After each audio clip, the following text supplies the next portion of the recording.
Batman by Tom King, Part 1. We first start with this, well, this is the Spanish version, but this first issue, that is not a Batman issue, is a Batman Rebirth #1 issue. It is a one shot, it is like a zero issue, and sets the ground for where Tom King is going to start to build up his run. The story, what is it about? Basically, is the structure of the issue. It's 20 pages, and it's divided by day: Monday, spring, and seasons. Then we have Tuesday, summer; Wednesday, fall. It is divided by sequences that happen on a day. That's what I really like about this issue. I like that, and the storytelling is really compact.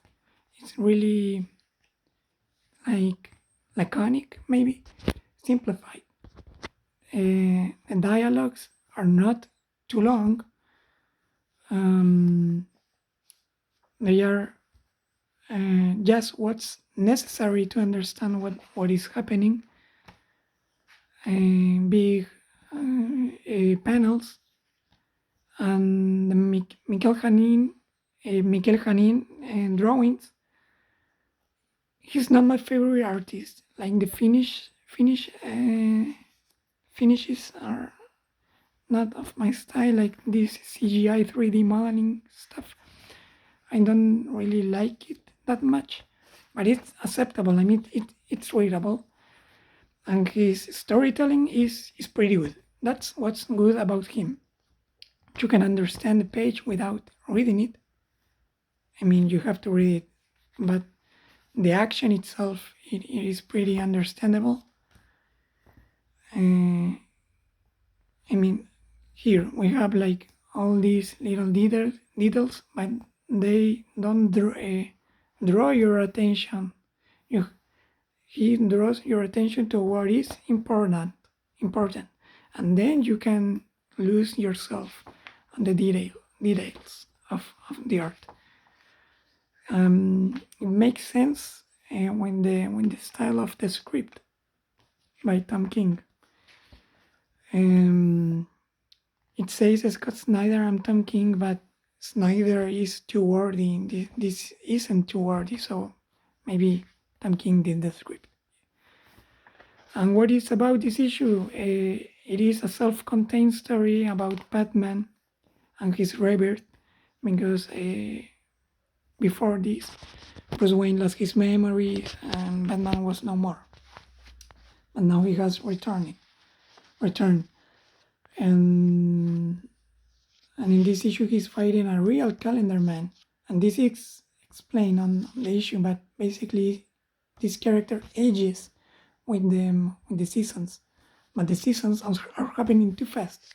And this character dies when it's winter, and when it's spring and comes back to life, has his own rebirth. So thematically, in this issue, the theme of this issue is rebirth itself. So we have the presentation of this new sidekick of Batman fighting the Calendar Man, stopping his plans at first. Then we have like summer on a Tuesday, like really hot. We got Lucius Fox, and Bruce Wayne. We got some showing about how strong Bruce Wayne is and how hard he trains for the Batman role. We have Lucius Fox helping and get back his fortune, helping him get back his fortune. And here we have like a dialogue about Thomas Wayne and the look on Bruce's eyes, and how they are two madmen, basically. Here we have like an explanation of the Calendar Man's power, a really short reminder of Duke's origin. And I like this a lot. Like, they are not telling us the Duke origins on 2 pages with a lot of text repeating the story that you can look up and read it for yourself. No, here we have the basics. Duke is not adopted, but is being taken care of by Batman.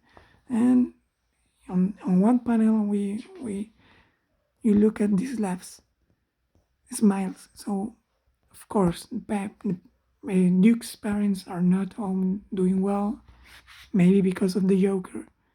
Again, to know the details, you have to read Duke's story. But since it's not really relevant to this issue in particular,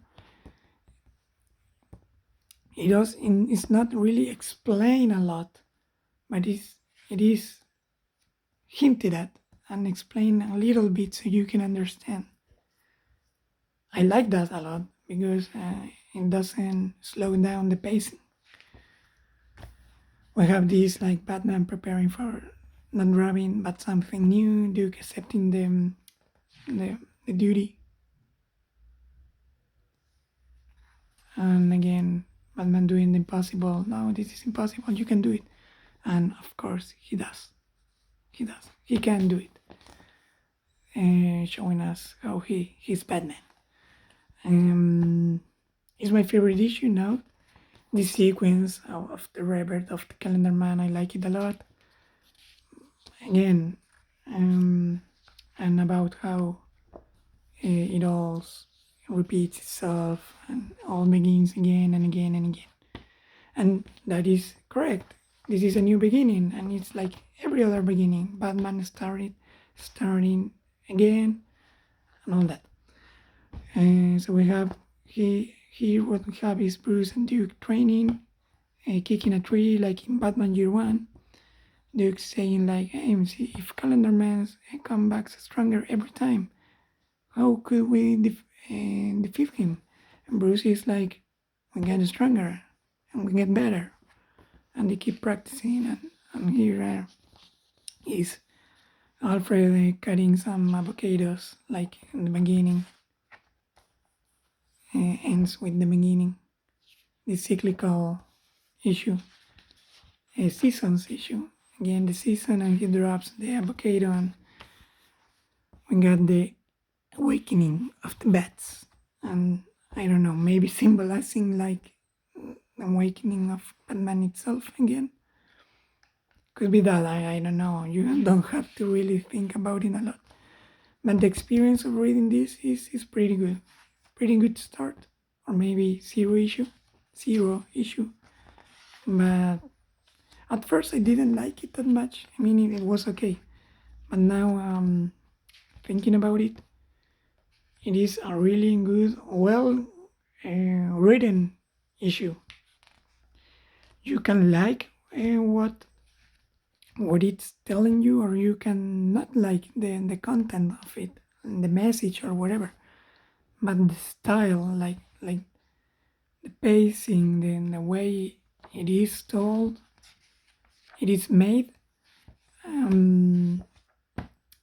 gives me hope that maybe Tom King is saving some really good stuff for his run. Again, not in content, like in the way it's presented. So that's it. That's Batman Rebirth #1.